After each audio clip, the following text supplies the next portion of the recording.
During the last election cycle, we heard a lot of talk about leadership.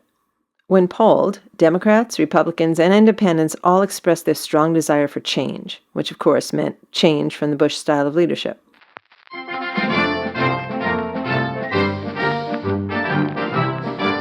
And obviously questions like, who do you want answering the phone at 3 a.m.? And who's going to be ready to lead on day one?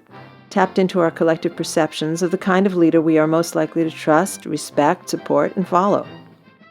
Today's show isn't about politics, but it is about the need for leadership in the family. This email from a mom on the other side of the world says a lot about what happens when parents aren't providing it.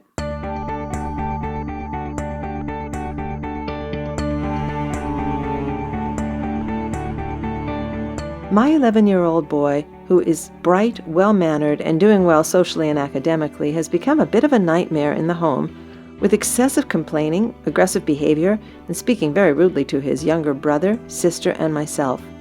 He does not take any notice of me when I have to intervene and reprimand him. Sounds like Big Brother's terrorizing the little ones, mouthing off to Mom, and getting away with all of it. Mom goes on. He has dropped his manners and self-control at the front door with his shoes. His behavior is very distressing to our family life, as he only behaves normally when his father is home. That has me wondering if she'd be less distressed if he behaved this way all the time. Finally, she ends her email with this question. What has gone wrong? Before I give her some advice, I send her a few not-so-subtle questions of my own. How long has this been going on? What's your theory, Mom, on why your son does not take any notice of you when you talk to him about his behavior? How come you and the boy's father aren't on the same page? What's keeping you from getting there?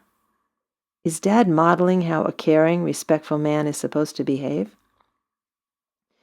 Even though Mom doesn't spell it out, something's going on between these parents that is preventing them from providing the cohesive leadership this family needs. The good news is that this can be turned around. Mom and Dad just need to put their heads and hearts together and become co-parents of this family, charting out their shared objectives for raising their kids and walking the parent leadership walk. Easier said than done, right? Maybe, maybe not. Today we're going to get specific about how to take or retake the leadership role in your family.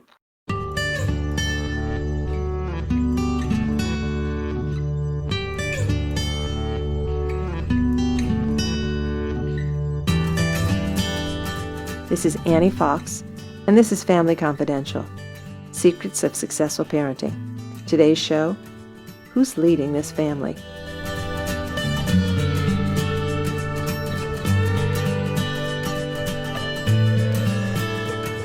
My guest today is Jamie Woolf, author of Mom in Chief, How Wisdom from the Workplace Can Save Your Family from Chaos. Jamie Woolf is a veteran leadership consultant and contributor to Working Mother magazine. She founded The Parent Leader to help moms and dads gain the self-awareness and leadership skills to transform their daily parenting challenges into desired results. She also co-founded Pinehurst Consulting, an organization development and training consulting firm. And if that wasn't enough, in addition to being the parent of 2 daughters, Jamie also serves on the advisory board of Working Mother Media.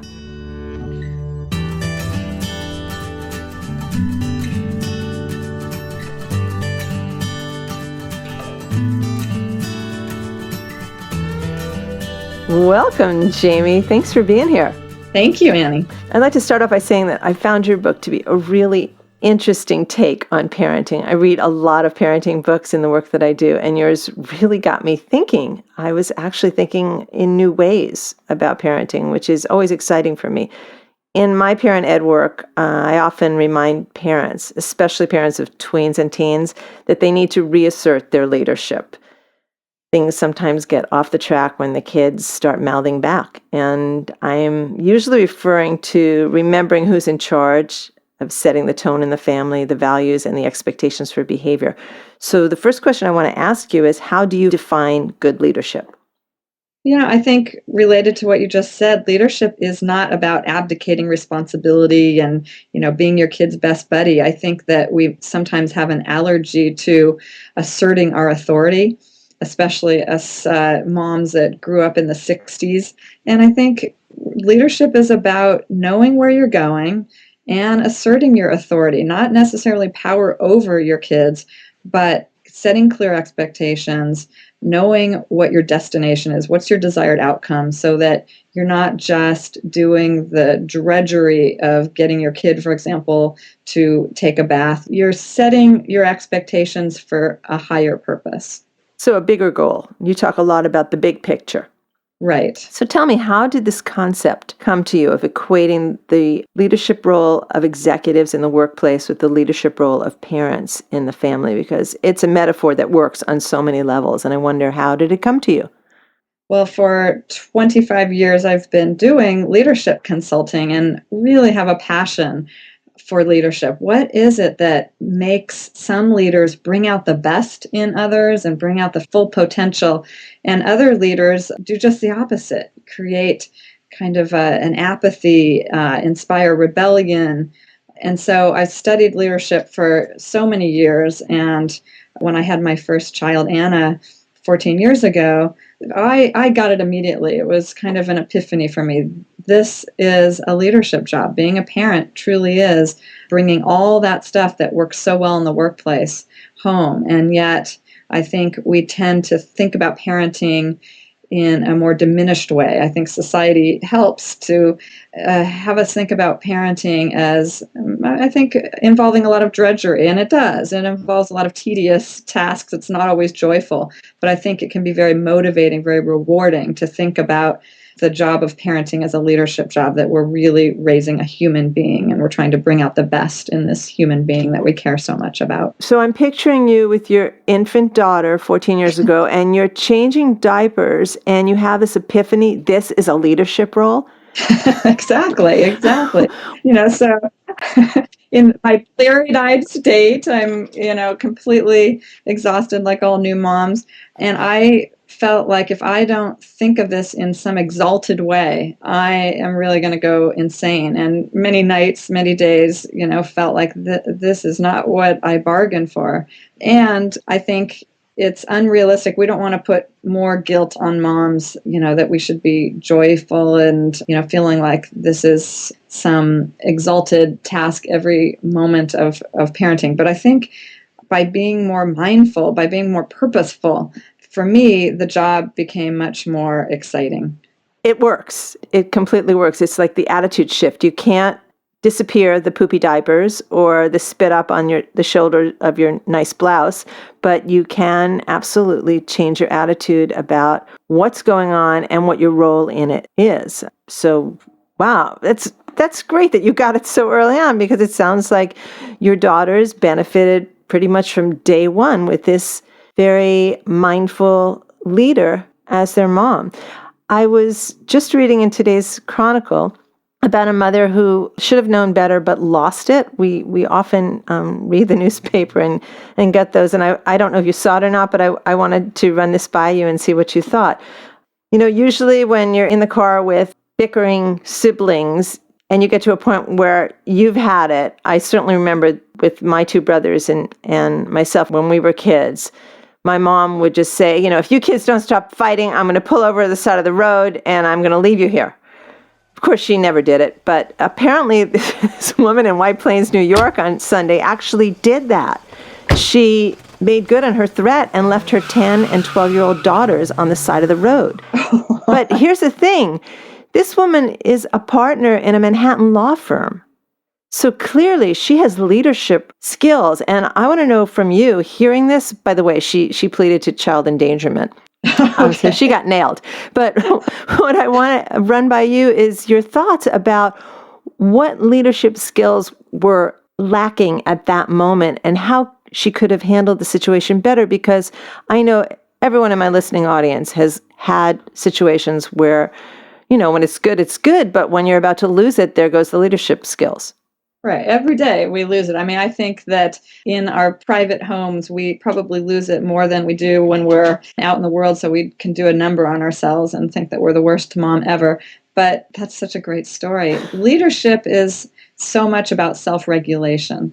And I think it's really hard in the parenting realm because there's nothing that triggers our anxiety, our anger, our frustration like our kids, more than our employees, more than that, pesky worker who won't do his or her job. It's our child. And when they're acting in ways that are unappealing, my daughter just yesterday was saying, why can't we have club membership to a pool just like all my other friends? And I just thought, what a spoiled brat, how unappealing.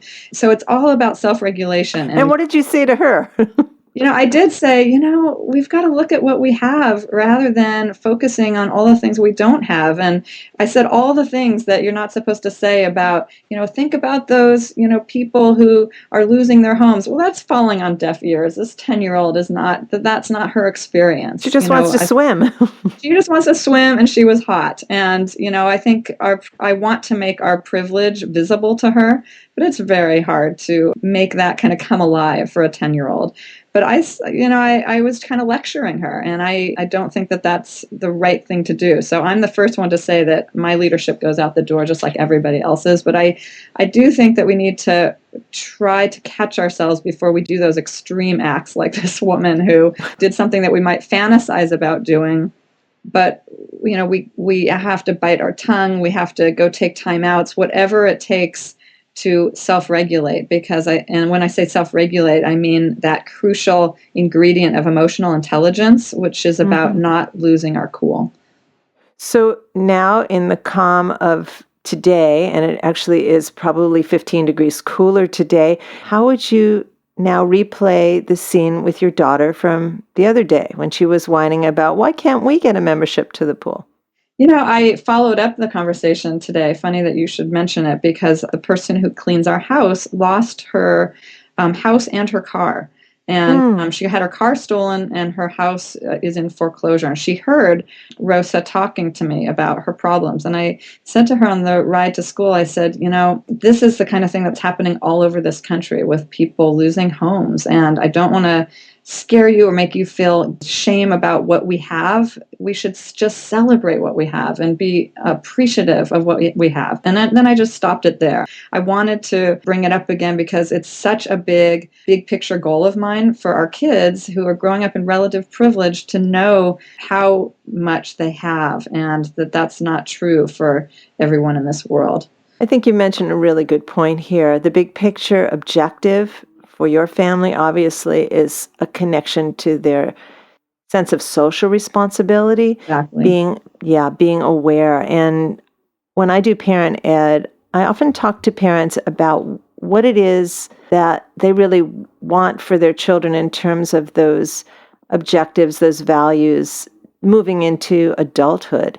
And what might they be doing day to day in their parenting choices that reinforce those values, like this little conversation that you just had, which is really planting a seed, reinforcing seeds, which I'm sure you've planted many on that realm of social responsibility for your two daughters, and just let it sink in anew, as opposed to what we do unconsciously day to day that can undermine what we say we want our kids to graduate with from our parenting school. And I think it's so important for parents to be reminded regularly in conversations with the co-parent as well as with their kids. This is what we as a family believe.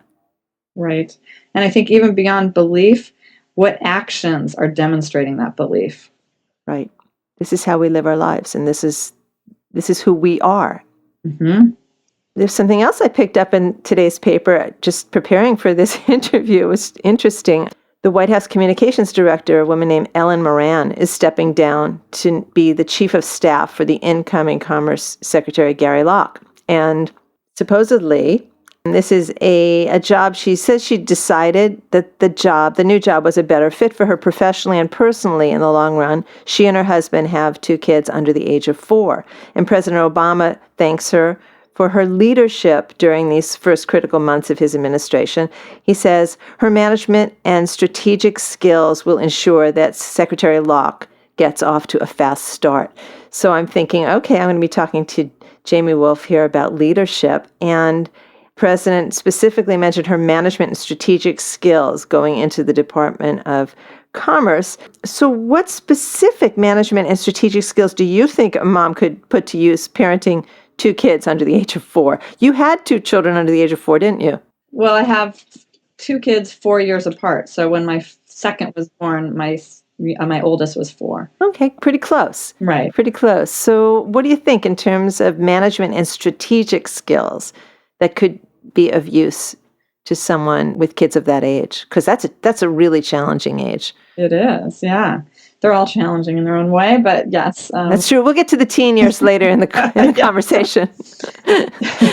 So, the word strategic, I think, is so fundamental to leadership. You're not just doing this job haphazardly. I think people push back on this premise that we need to be leaders at home by saying that it should just happen automatically. If we love the kids, that's enough. Well, I don't think that's true. I think that certainly we need to have the love, but I think that just comes to most of us automatically. But if we're not being strategic, there are all sorts of things that happen, which is that we undermine the values that we want to instill in our kids. And if you do ask people a question like, what are your hopes for how your child turns out? Think about your child as an adult. Most people will quickly say, I want my child to have meaningful work, be happy, be a respectful person, be a kind person. Well, if in your actions you're not being strategic and you're allowing disrespect to happen every day between your two kids, for example, like the kids fighting in the car, if you turn a blind eye to that, to me, you're sending a message that it's okay to violate those values that you're saying in your strategy is what you want your child to be when they grow up, to be respectful of other people, to be kind of other people. So there are all sorts of moments every day that your actions can back up your strategy to create a respectful human being. So likewise, if you screech at them and threaten them, you're also undermining the idea that we respect other people. Yeah, I mean, you see this in the grocery store aisles all the time. It's like, be respectful to your little brother, slap. It's like, if you're not yourself being respectful, I think also, to your partner, being respectful to your kids. I think sometimes our worst comes out with our family members, and we're using tones of voice that we wouldn't use with even that coworker who we dislike. So we need to it's about back to self-regulation, to really think about the behavior that we are exhibiting, whether it be with our kids, with the waitress who's served us the wrong kind of sandwich. There's so many moments that we can demonstrate respect. That's just one of many strategies that I think really embody leadership. Okay, so back to this stressed out mom who's driving in White Plains, New York. We've already said she shouldn't turn a blind eye to the bickering in the backseat of the car, nor should she do what she did, leave her kids by the roadside, nor should she rail at them and screech at them and in any way demean them by disrespectful language. So tell me, Jamie, what should she have done? Well, there are a couple of things to keep in mind. And we all know this intellectually, but one thing is to not act when you're in your emotional mind. We need to get back to being rational, and that requires a calming down of our emotions. So if we're angry, that's the time to not launch into that kind of punitive action that this mom was inspired to do.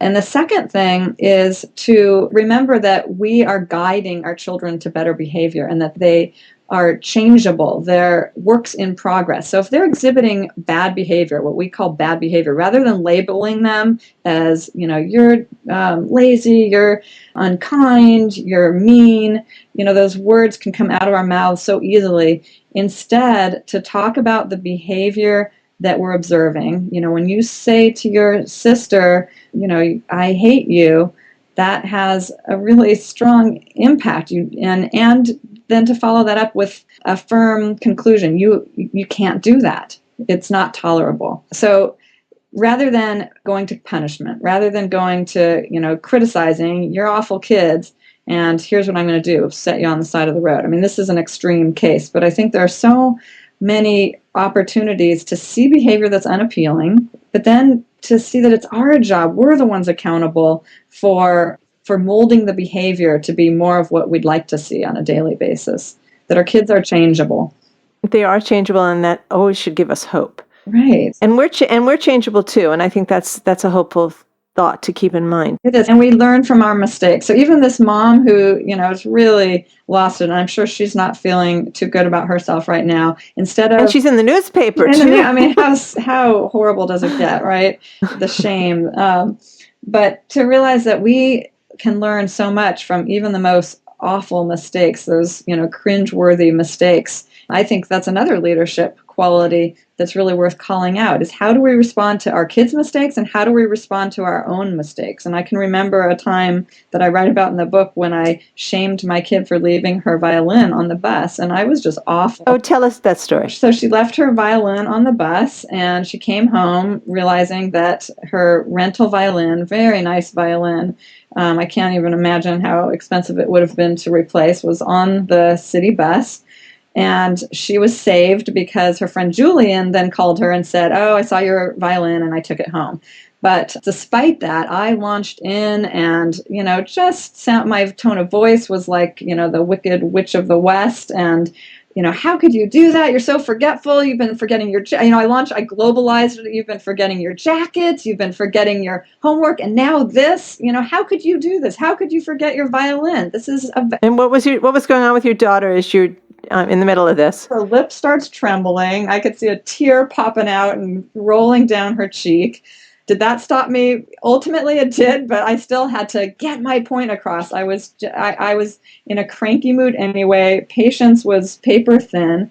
And then I just stopped and I heard my voice and I saw, my daughter, who's so sweet, and this is not a rebellious child. She likes to do everything right, and here she is feeling horrible. And so I stopped, but of course, it was too late. I had already criticized and done all those things that good leaders should not do. I was bad mom with a capital B, capital M, and I still vividly can recount that memory. After you had the realization and you calmed down, Mm-hmm. Then how did you handle the situation? So after we both calmed down, I actually apologized, and I think that is something that leaders do as well, is take accountability for the piece that they contributed to in terms of a breakdown in communication, but not take responsibility for the whole thing.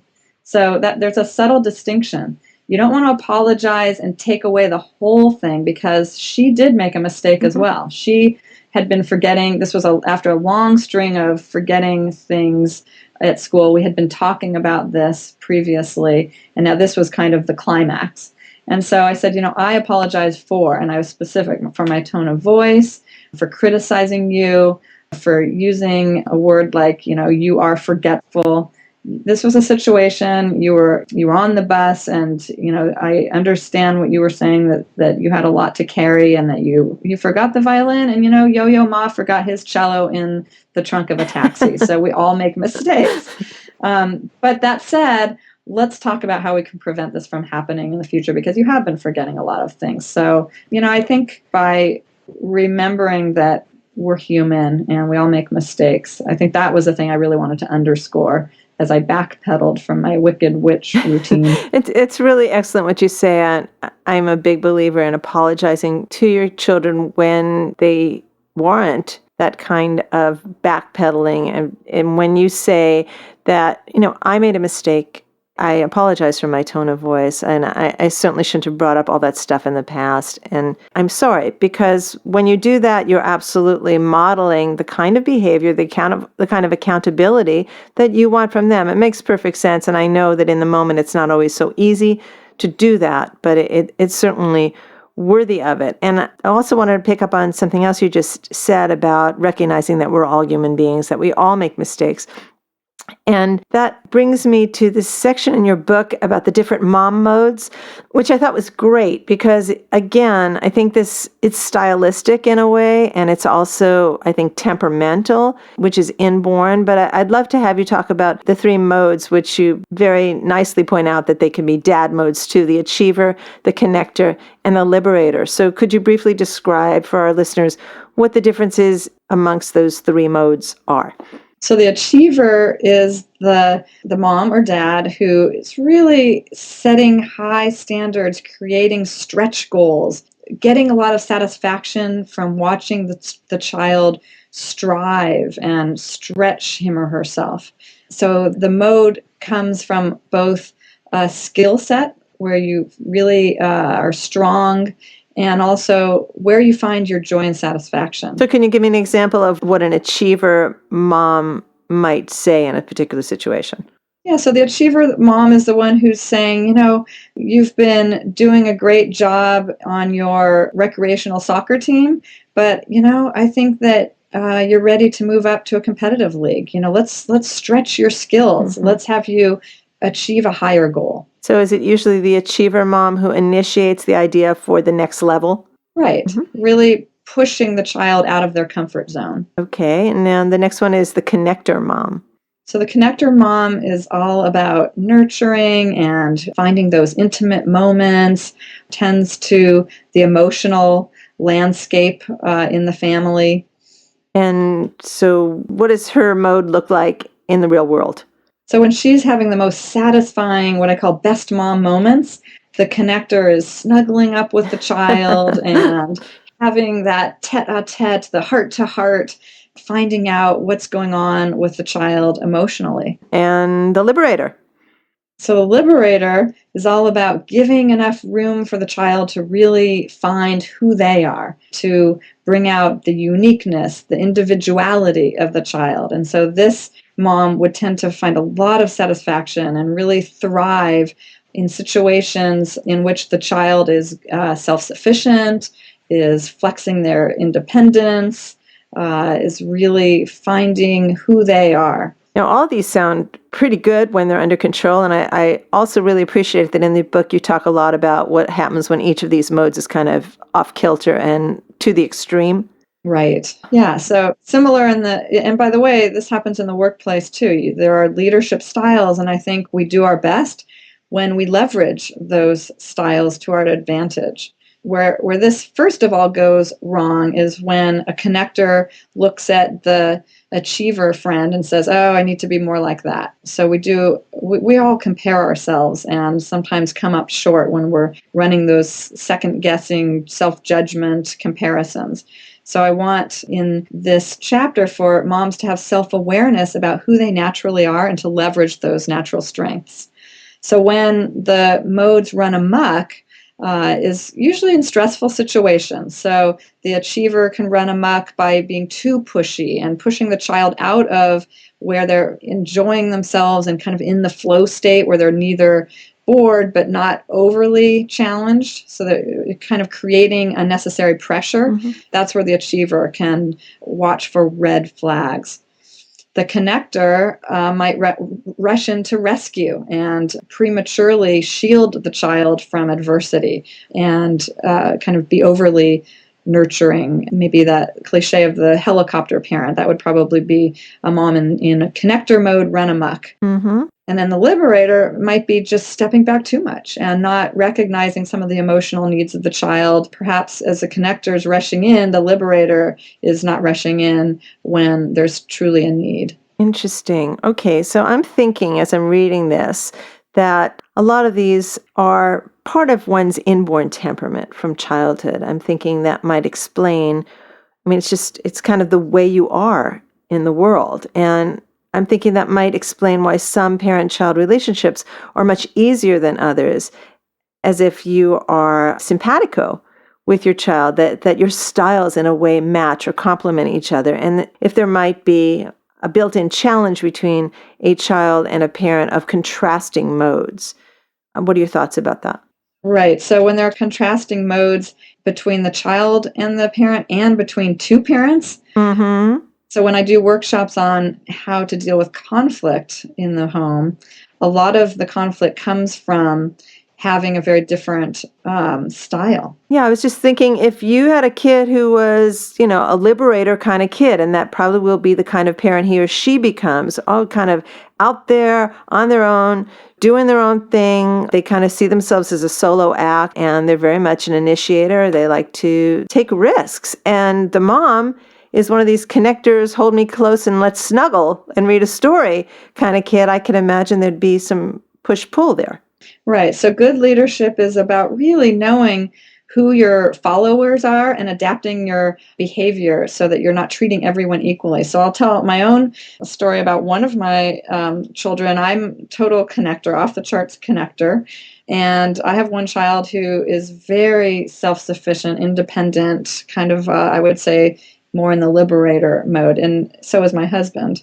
We've made agreements where I've noticed that I'm interrogating her, asking her questions of personal nature. I want to know her and know her the minute she gets home from school. And so I could see, and I think, I attribute this to my self-awareness, that I could pick up on the social cues. And I think we need to watch our kids' body language. Sometimes they might not be articulate about what's making them uncomfortable, but I could see just in her body language, she was, tuning out. She was almost cringing as I would ask these questions. She just needed her space. And so we made some agreements about how we wouldn't even talk very much after she got home from school, that I would be more comfortable with silence, with just kind of coexisting. She would do her own thing. And I find that it's much easier to connect, for example, when we're in bedtime mode. And this was when she started talking. And so I let her take the lead more often. I think that what you've just pointed out, Jamie, is key to the leadership that parents need to have, and it's really having an awareness of what the needs of the child are.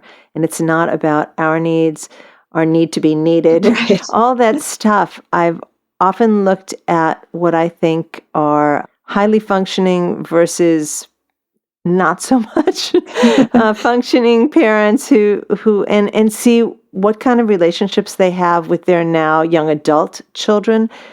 Who wants to hang out with mom and dad? Who does not want to hang out with mom and dad? How parents feel when the nest becomes emptier and emptier. Those are all signs and signals of relationships that may not be as healthy as they could be. And often I have to go back to mom, unfortunately, it's usually mom, and her feeling of being denied, that she wasn't getting her needs met by the child, as somehow she thought it was up to the child to do that. And it's very sad because it's such a missed opportunity. Parent-child relationships as children become young adults can be so fulfilling and so wonderful. But when the parent feels they've abandoned me or they don't call enough, all that stuff, it's cringe-inducing, and it no self-respecting young adult who wants an independent life, who deserves an independent life, will appreciate being manipulated in that way. And I think it all comes from the parent somehow thinking that it was up to the child to fulfill her needs. Right. And that's why it just takes so much leadership agility, I think, to put our emotional needs aside when we're dealing with our child, and our child who was at one time an appendage of us, who really needed us for their survival. And then as they grow up, and so early in their lives, I think that was probably the most shocking thing to me about being a parent, is that so early on they become pretty independent and have their own needs. And they're not aligned with your needs. And that's a good thing. They're supposed to be.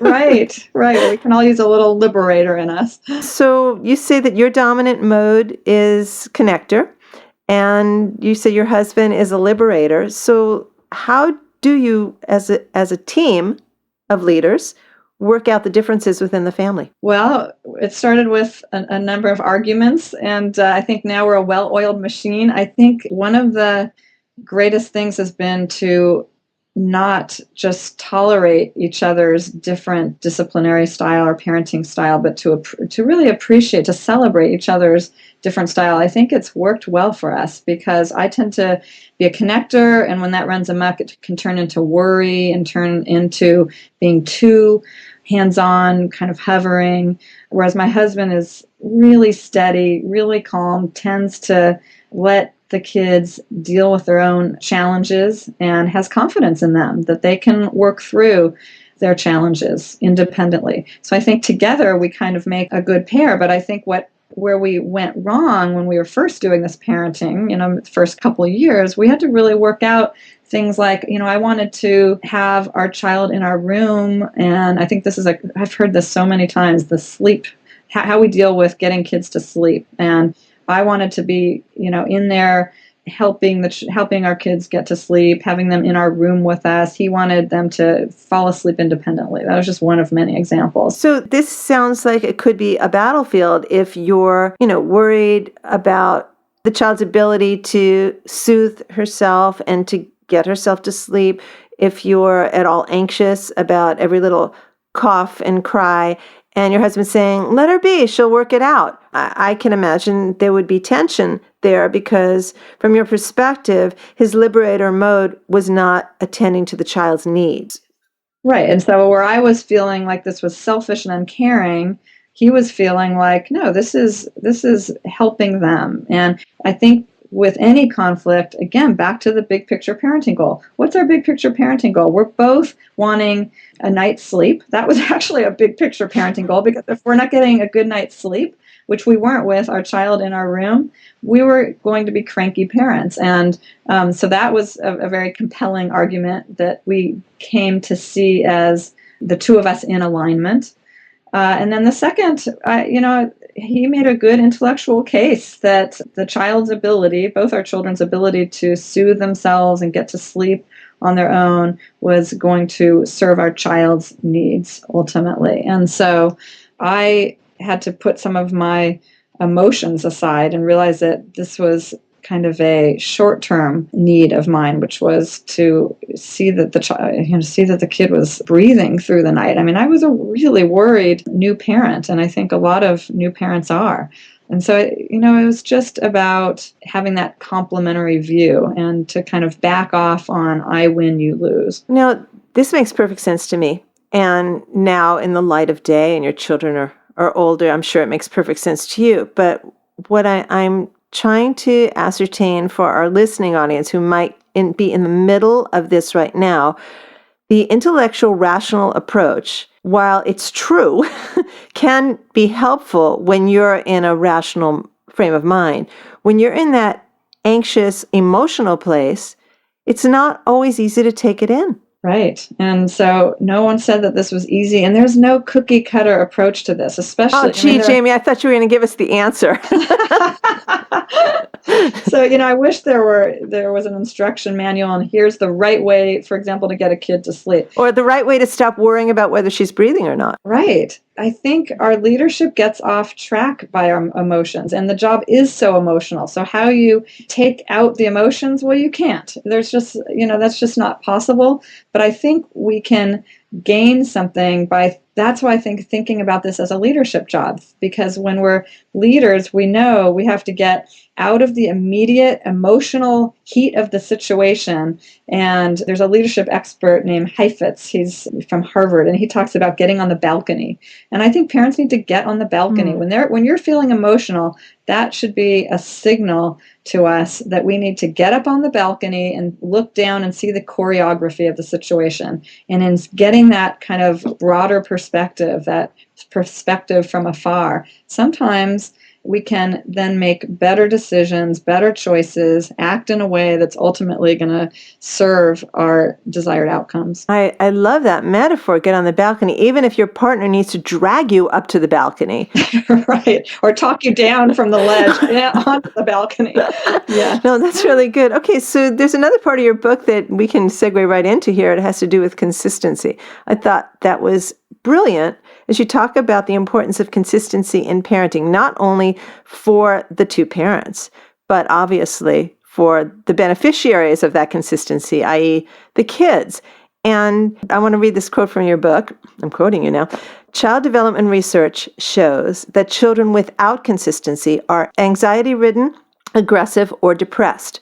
And when I read that, I started thinking about parents I know who clearly have their conflicts as a couple, strong ones, that they even exhibit in front of company. I only wonder what they do when other people aren't around.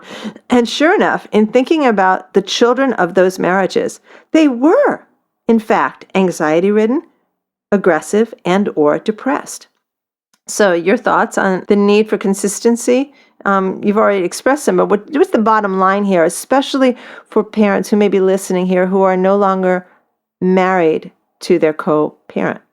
Well, there's no cookie cutter. Here's a cookie cutter word of advice that we could all adhere to, is that you never want to undermine your co-parent in front of the kid, and you always want to put your kid's needs first. I mean, that's just so fundamental.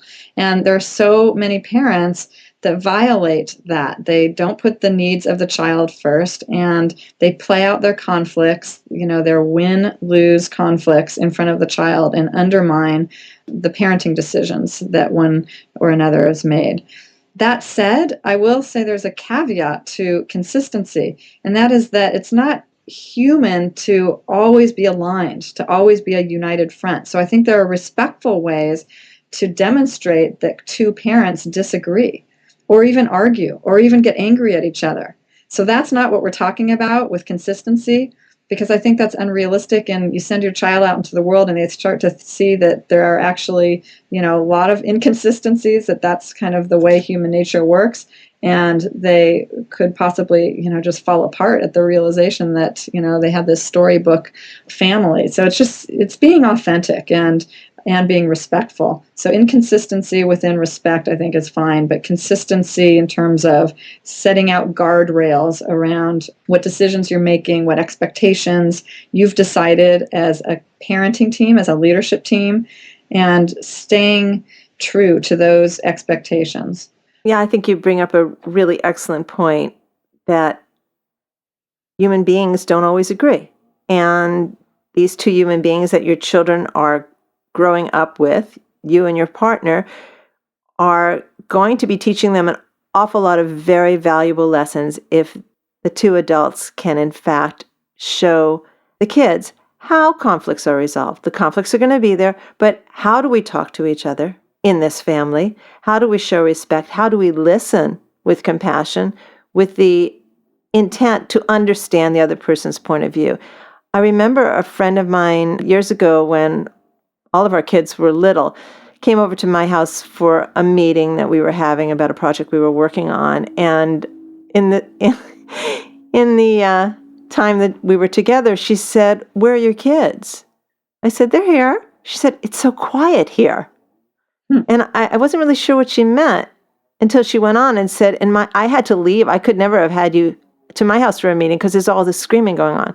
My son and daughter are at each other all the time. And then I thought, well, I'm wondering, A, how that happened to be acceptable behavior in her family, but then I'm wondering if the kids, in fact, were mimicking the way these two parents in that family dealt with their conflicts. Right. Now, my husband and I have been married for going on 35 years, and the fact that it was quiet while we were all at home that day was, I took it as okay, because the home I grew up in was not quiet. But I think I took a strategic view when we had children that respectful communication was a high priority. Right. And I think that's something important to decide on as a leadership team. Like, what are your non-negotiables? What are the things that really matter? And my husband and I have this practice of about every 3 months, we decide, what are the things that we really want to focus on? Because if we focus on a priority, we're going to then be so hyper conscious of it. We're going to focus on behaviors that demonstrate that value. And so, for example, we decided our kids were squabbling a little bit too much with each other. And so we wanted to really instill respect. And we also thought, they're just not doing that many chores. So the second one was responsibility. So we decided kind of as a team, okay, what are we going to make a conscious effort to really emphasize in our family? So that's where, again, I think consistency could come in, is that you set out your non-negotiables. You're not going to agree on everything, but there are some things that you're going to hold dear, and that's where your consistency is really going to shine. So how did you communicate this to the girls, that there was going to be a change in policy here? So change in policy, State of the Union. Okay, why should we be doing the recycling, doing things that you guys could pitch in and help? Well, we didn't do a whole guilt trip, but we talked about, we've talked about the intent of all of us doing chores and pitching in. That's what makes a community. That's what makes a family work and run smoothly. So let's get out the chore charts again. We're going to do a better job of following up and holding you to your commitments, but we also want you to take initiative and follow up on your commitments. And it was just kind of a booster shot for all of us to just decide as a team that we're going to share responsibility for doing what was our intent all along, but it's easy for those intents to kind of go by the wayside with busy schedules. Okay, now that's interesting. I want to stop you for a minute, if I might. You said bring out the chore charts again. So it sounds to me that there had been a previous family meeting of sorts where you might have said, okay, Daddy and I, we're going to take responsibility for the fact that we have not given you enough opportunity to contribute on different levels to the running. Nice way to put it. I like that. The smooth running of the household, because we're all part of this team here. And so we're going to have a clear expectation in this chart of what everyone's chores can be, and you guys can pick and choose what you like. And the expectation is that these are chores that you can commit to and that you will be held accountable for. And the girls go, oh, okay, yeah, cool. But something happened because now you're bringing out the chore chart again. So I want to know, because we all have the best intentions. We all want our kids to make their beds and clean up and take responsibility for the smooth running of the house for the purpose of making them feel that they belong and they are part of this group, and we need their participation. And also because it's totally unfair for any one of us adults to be burdened with all of it. It's just not a smooth running ship. So what I'd like to know, for those of us who are listening who have been there before, what happens when you get the pushback, especially from tweens and teens? It's like, I don't have time. I don't want to do this. Yeah, Mom, sure, I'll get around to it. All those kinds of things that in fact equal noncompliance. Right. So like anything, there are battles that we take on and battles that we find are not our highest priority. And so we have to select our battles. Now, if our intention is to instill responsibility, a sense of respect and responsibility in the family, which my husband and I decided in this case that we had slacked off, and in fact we were doing it all and resenting it and also neglecting an opportunity to inspire shared responsibility. So that then became our intention. Well, like any intention, whether it be a New Year's resolution to exercise more, to eat healthy, we lose focus. And so that's just a given. We're all going to do that. But what we need to do is strengthen our intention, be vivid in the setting of our goal. What does it look like to inspire responsibility? In our case, it looks like putting together chore charts and holding the kids to their chores. Okay, once that intention is crafted, then you can more easily notice when your actions are out of alignment with that intention. So if it's Anna's responsibility to set the table, for example. That's what her responsibility is. How did I know that? If it's her responsibility to do that, and she doesn't do that, and there she is on the couch with her Facebook, and she's really, really busy, and you know that if you interrupt her right now, she's not going to be really happy with you, and you're hungry, so you just take out the silverware and you start setting the table. Right. And at that moment you go, wait a minute. This is not helping. Right. We're being unaccountable when we do that. So, I'm big on accountability. Accountability comes from the root to count on. So can we count on ourselves and our kids to do what we say we're going to do? And I talk about that all the time with my work clients and with my kids. It's like, can I count on you to do what you say you're going to do? And so that requires shared responsibility. Sometimes it does require reminders. Hey, it's time to set the table, and resisting the temptation to do it because it's easier than provoking a battle. Mm-hmm. So if that's truly your intention, it's not going to be the easy path. It's possibly the path of most resistance to hold firm to your intention to get the kids to do the chores. And what if she continues to shine you on? Yeah, Mom, I will. I told you I would, Mom. Well, then there are two choices. You either do it yourself, or you either get angry, you get frustrated, you nag 10 times. Or I think that if ahead of time you set out an intention and you have a commitment, then it's about calmly reminding your child, I'm just going to ask you right now, not later, not in 2 minutes, to set the table. That's the commitment we made. Is it not the commitment we made? Is there something that I need to know that you're doing now that's more important than honoring your commitment? And, I try to just, and maybe I, have a situation that's different from some children who can have a more recalcitrant, rebellious style. But I think that that's kind of a cop-out, is to say, well, I just have a kid who's really rebellious, who's really apathetic, who's really contrary, oppositional. Because I think you then drop down into an unaccountable, vicious cycle, which is an excuse. How about what's the role of consequences? Say that again? Well, I'm talking about discipline and consequences. If the kid says, I don't feel like doing it. Yeah, I know I agreed to, but I just, this is more, Mom, I'm talking to my friend. This is really important. She's in trouble. I need to talk to her now. I know they're very creative about right, very very manipulative, very creative. Yeah, and I think we've all heard about logical consequences, and I think those need to be decided ahead of time. If there's a problem with needing to nag a child to do something as simple as set the table, then you decide ahead of time, okay, if I'm asking you twice, 3 times, I don't want to set up this cycle of nagging. So what we're going to do, and you do this not in the heat of the moment, what we're going to do is, I'm going to set a consequence. Let's decide what that, especially the 14-year-old, let's decide jointly on what that consequence is going to be. Maybe you lose your computer. Maybe you lose your Facebook. Something that matters to the child, because you've decided this is your desired outcome. This is your goal. To not hold firm on that is to convey a message that this goal is in fact not important. It's not part of the value system of the family.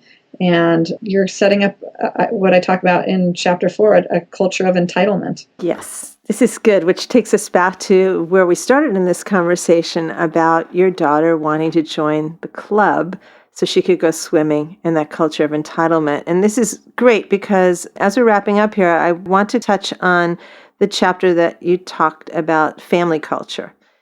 As you say in the book, the families, like companies, have their own culture, and that's so true. You have dinner with another family, go camping with another family, and you get it right away. And I thought you told a great story about your childhood friend, Mariana, and how you felt the contrast in her family's culture when you were visiting at her house compared to your own family. And I wish you'd share a little bit of that story, if you would.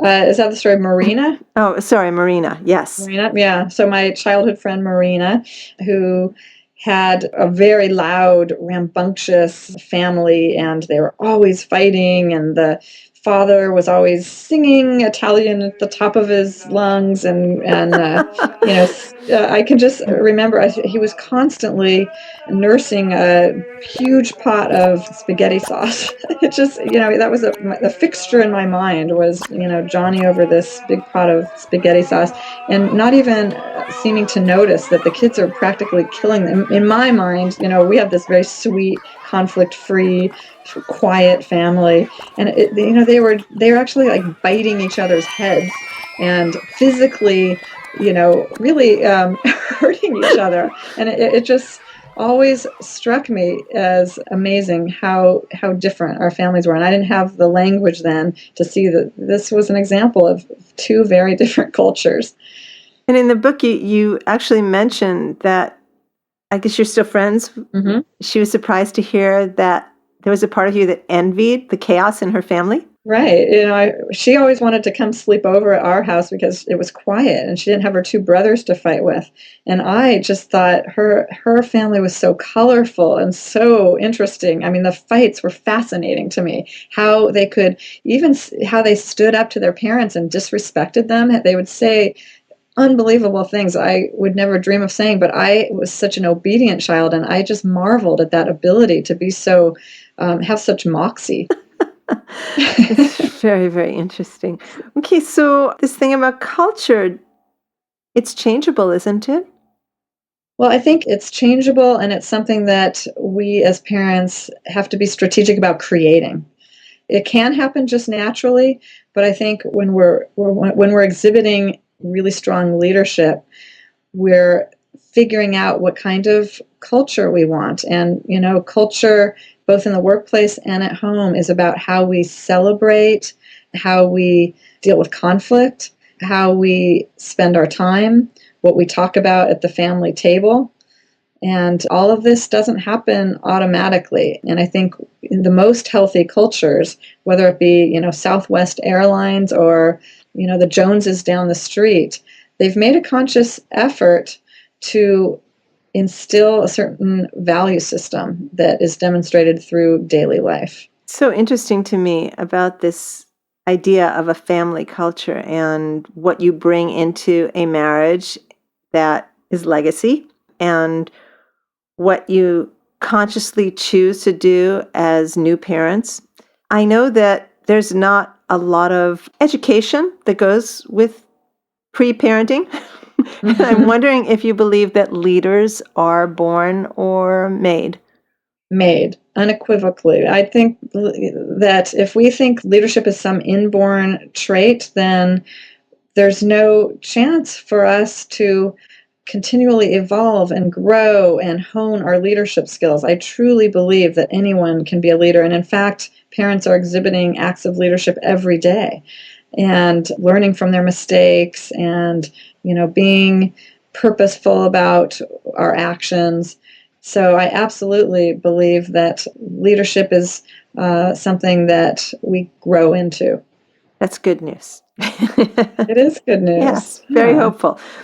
Before we wrap up here, Jamie, I'd love for you to just tell us about where we can find out more about your book. And for all of us, Jamie Woolf's book is Mom in Chief: How Wisdom from the Workplace Can Save Your Family from Chaos.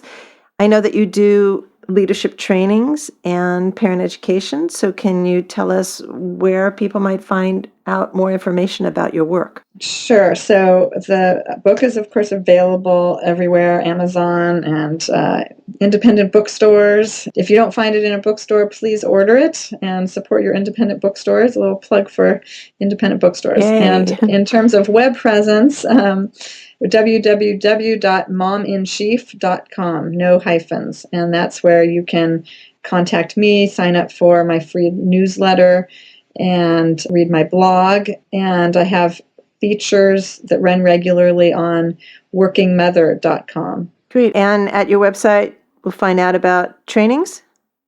Right. So the website, you can link to theparentleader.com, which is my website that describes in length the talks that I give, the workshops that I give. So the Parent Leader is the information about workshops and talks, and the Mom in Chief website also can give you that information in an abbreviated form. Great, and I'll have those links up on my website too. Thanks. Well, great. Thank you so much, Jamie. I really appreciate your time. Annie. This was fun, and good luck with your work. Thank you, and good luck with your work. I think we are definitely on the same page. Absolutely. Here's to more mindful parenting. Exactly, yes.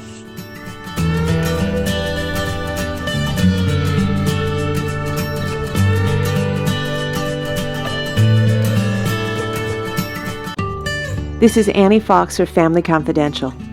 For more information about my work with tweens, teens, and parents, visit anniefox.com. And tune in next time when my guest, Joan Ryan, will discuss her new book, The Water Giver, the story of a mother, a son, and their second chance. Till then, happy parenting.